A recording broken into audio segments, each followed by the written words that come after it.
and welcome to the Squared Circle. I announced the right show this week. Yes, you got that horrible botch last week. Didn't take me 3 tries to fix this computer monitor. Live on 90.3 WHBC, the voice of Nassau Community College. I'm Anthony Tardamel, alongside me, Justin Greenberg. And where are we streaming this? On Facebook Live, you can watch us. Facebook.com/Squared Circle 903. You definitely want to be there because, I'll post some reactions to Raw on the page. Any other newsworthy things that we see, we're going to start posting it there. And you can see Anthony's sweet Pikachu shirt. That's it, because I got to get to work after this, so I got to be somewhat professional. So that's pretty good. So I think we should start off with some happy stuff. Yeah? What do you think? Should we do Benoit first? Nothing about last week has been happy. Nothing about this show is going to be happy. I'm going to warn everyone now. We have, as I mentioned before the show on the stream, we're going to pre-show. The pre-show, yeah, that's the Squared Circle pre-show. We have the very sad breaking up of Enzo and Big Cass. What do you mean? Super sad. Come on, that promo that Cass cut was that was good. Real disappointing. I was just disappointed that they never got a tag team title run. I was never the biggest fan of them as a tag team, but the fact is that now we have, although me and you both agree they're really not faces because they're kind of jerks, but we have the Hardys and we have Rhino and Heath Slater. Who are jobbers. Yeah, those are the good guys. Those are the baby faces of Raw. Yeah. Because Goldust and R-Truth also broke up. Yep. So we're down to 2. 1.5. 2. The Hardys are faces. Yeah, they're faces, but, like you said, the other team is jobbers. Yeah. So now we have so many villains on that Raw tag team division. Well, now, it's ridiculous. So I think, Enzo gets completely lost in this. Well, I guess we'll see what happens with him. He could go to the cruiserweight division. He doesn't have the ability that those guys have, so he would definitely be carried. But, it's not like he would be able to work a match against someone like Apollo Crews 1v1. That's low mid-card. That would be a bad match. So I think his future may be in managing. Maybe he manages somebody else. Maybe they find some quiet but talented wrestler for him to manage, sort of like an Apollo Crews type, but I think what they're doing with the Titus brand right now, it's good. I am loving it. Yep, absolutely loving it. I think it's great, and especially with what's that, the guy from the cruiserweights, not Kenta, whatever his name, the guy that yells. Yeah, that guy. With him, them trying to get him in. With him trying to get into the Titus brand, it is great. I am happy that Titus O'Neil has finally found something that is working. Yeah, and that's something that's missing from wrestling today. If you look back at the Attitude Era, which does, people, look at that through rose cover. Yeah. So, it wasn't perfect, but everybody kind of had something to do, whether it was, the lowest of the low card to a guy like, Crash Holly. He had a storyline. So it's cool that, Titus O'Neil and finally has something to do because he's kind of been irrelevant for quite some time. But I think, Big Cass never was really a big fan of his promo work, but he definitely has a future because he's 7 foot tall. Yeah. And you can't teach that. No, you can't. But you can teach someone how to do promos. So, you can. Like I said, I thought the promo he cut last week on Raw was a good promo. Enzo did a really good job selling it. He actually had tears coming down his eyes. Yeah. So, again, I thought it was a really well-done promo. Tugged at the heartstrings, did exactly what it was supposed to do. It was supposed to make you angry at Big Cass and feel bad for Enzo. And see, the thing is, too, is where do they go from here with it? Because they're going to have a match. And it's going to happen at SummerSlam because it's in Brooklyn. But as a feud, that's not believable. No, it's not. Enzo's going to get obliterated. Well, it is professional wrestling, though. Yeah, but literally, there has to be some semblance of this makes this guy's physique is there. Yeah. This guy has historically done something to make this believable, but Enzo has literally done nothing on his own. I think any singles match he's had, if he's won it, it's because of Cass. Yeah. I don't know, he can't go for more than 10-15 minutes. His stamina is awful. I'm not an Enzo fan. No. I like him as a mouth. He's great, and you need them. Guys like Bobby the Brain Heenan, guys like Jim Cornette.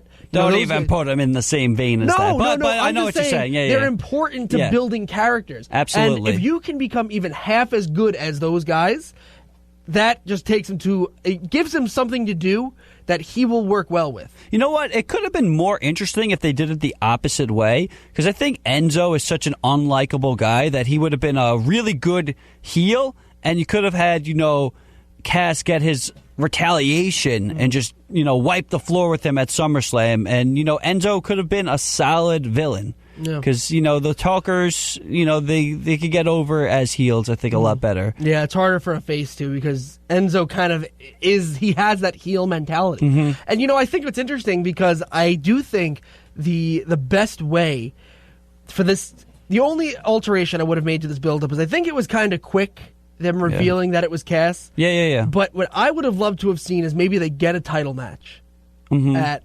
SummerSlam. And they finally get that title match, that tag title match. And then somehow it comes out during the match that's what happened. Yeah. And then he turns on him. You know what I mean? It could have been milked out for a lot longer. I think it was I think people would have gotten a little annoyed. I don't think if they should have milked it as long as they milked the whole who is Vince McMahon's illegitimate child, which that was kind of abandoned. And that was ruined when was that? Dirt Sheets. That was almost 10 years ago. Yeah. We'll have to celebrate the 10-year anniversary of that. Yeah, boy. Wrestling 10 years ago was quite the treat.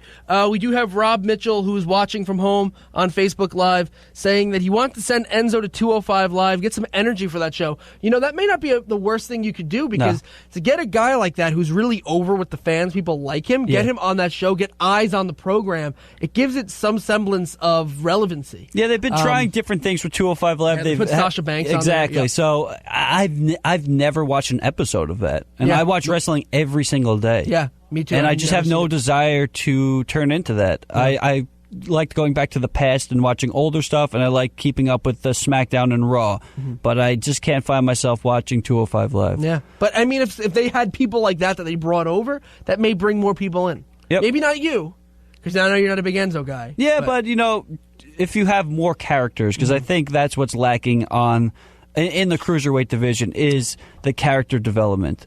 Where else could we go? Speaking of, 205 Live, well, this is kind of 205 Live. Mauro Ranallo, who, kind of, fell off the graces of WWE. I thought he was done. Yeah, me too. I was real shocked to see this announcement. He is back with the company. I think he'd be good. He never left. Yeah, he never technically left, but he was on hiatus for quite some time because of the whole JBL bullying situation. I think he'd be good on 205 Live, but he's going to be brought back for NXT, which is perfect for him because he's a guy who loves professional wrestling, not so much sports entertainment. And with NXT, he's not going to have Vince McMahon screaming in his ear. He's going to be in his element, calling actual moves and, help building stars. So I think this is great for definitely. The WWE. He is probably one of the best play-by-play guys in the business. Oh, easily. And to have him with the developmental guys, because where I feel NXT is too, and you can disagree with me on this, but I doubt you will, NXT is now, we had the golden years of NXT with Kevin Owens, with Nakamura, with Sami Zayn, Neville was there, like Finn Balor was there, Samoa Joe was there. They had a really stacked roster. The women, did you say the women? Yeah, you had Sasha, Charlotte, Bailey, Alexa Bliss. Yeah, there was. I can't even begin to get to it. That roster was literally, at that point, was better than either Raw or SmackDown. Yeah, for sure. And now it's reversed, and that's kind of the point of a developmental brand is to groom people for your main rosters, and that's fine. I have no problem with that. But that roster is severely depleted right now. Outside of a few guys, it's really not great. That happens. It goes in cycles, but they do have some pretty good names. They got Bobby Roode. They got Bobby Roode, exactly, and now with Morrow coming in, I think he'll be able to help some of the guys who can't get over without, someone hyping them up. And they have promising talent. I mean, the Authors of Pain have their manager, and they have the physique, and they look like real wrestlers, but they're a little still green, and they need that extra push, and I think that's going to help them. A guy like Aleister Black, who's an incredible wrestler, I don't know if you saw the rumors with him that he may go to the Cruiserweight division, which I'm not a fan of. He's a really talented guy. I'd like to see him be brought up as kind of a mid-carder because there's a lot of them, but a lack of quality ones, to challenge someone like The Miz or Dean Ambrose. And what's going to be interesting with NXT is when DIY finally gets to blow off their feud. I think that has money written all over. They could easily main event an NXT takeover. Well, the thing that's sad is that the rumor is that they're going to come up and go to the Cruiserweights as well as singles competitors. And that it would... I mean, I get it. You want to bring guys that people care about into that division. But with that said, you're bringing two guys that were a money tag team. Yeah. They were amazing. And they could have been a face tag team that you brought up to Raw. And now you're going to just throw them both away by putting them in the Cruiserweights as one's a heel, one's a face, and no one's going to care.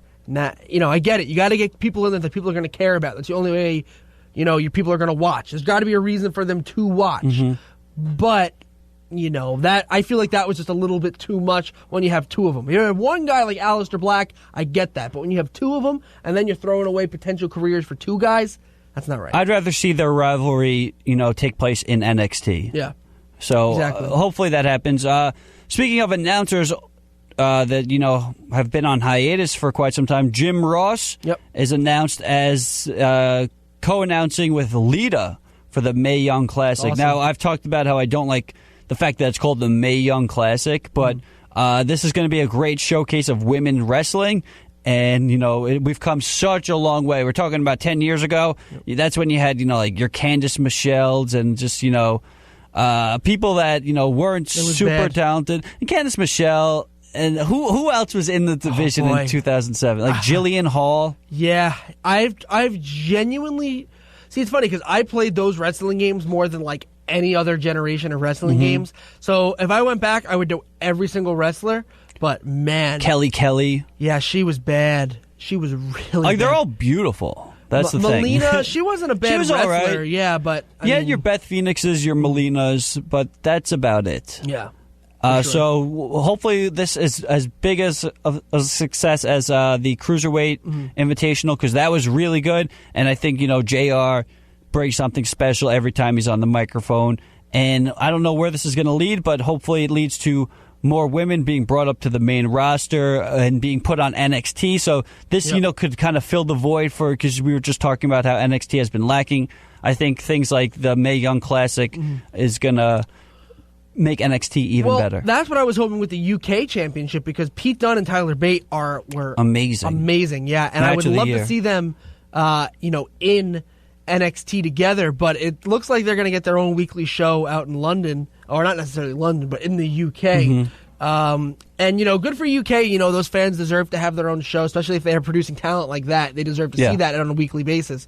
But those are two guys that would absolutely thrive in NXT, being able to put on 20-minute matches every night. Like, that would be awesome. Imagine they had that match on a WWE pay-per-view. First of all, it would steal the show, obviously, but I just don't know if it would have the same reaction, because the fans for NXT, it's a little something different with those guys. They're smarks. Yeah. They're smart, and they appreciate wrestling, which is something you don't usually see at, a Great Balls of Fire pay-per-view. Yeah, no, for sure. Which I can't believe that's still the name, but whatever. They're doing well with the promo. I don't know if you saw the promo last week they did. They're singing it? Yeah, with them singing it. Yeah, it was cute. They're owning it. They're owning the name. They're not shying away from it. They're going in with the silliness. Speaking of owning it, they are not owning the Money in the Bank match that the women wrestlers put on. Because now they're going to be redoing it on SmackDown. Tomorrow night. Which is, it just shouldn't have gone down that way. But whatever, it's good that we're getting something. The thing that annoys me about it is that I feel like the only way that this legitimizes anything is if Carmelo wins it clean. Yeah. And if she doesn't win it clean, it then takes, not that it takes away, but then the first one means nothing. Mm-hmm. And the second one that was on free programming is the one that people actually care about. Yeah. And I think that's the problem that I have with what they're doing if she doesn't win it. Yeah, well, I could say that. And if she does win it, it's a waste of time because she won it. Yeah. We should have just had her win it clean first off. We should have, but, this got people talking. Mm-hmm. We're talking about this now. It's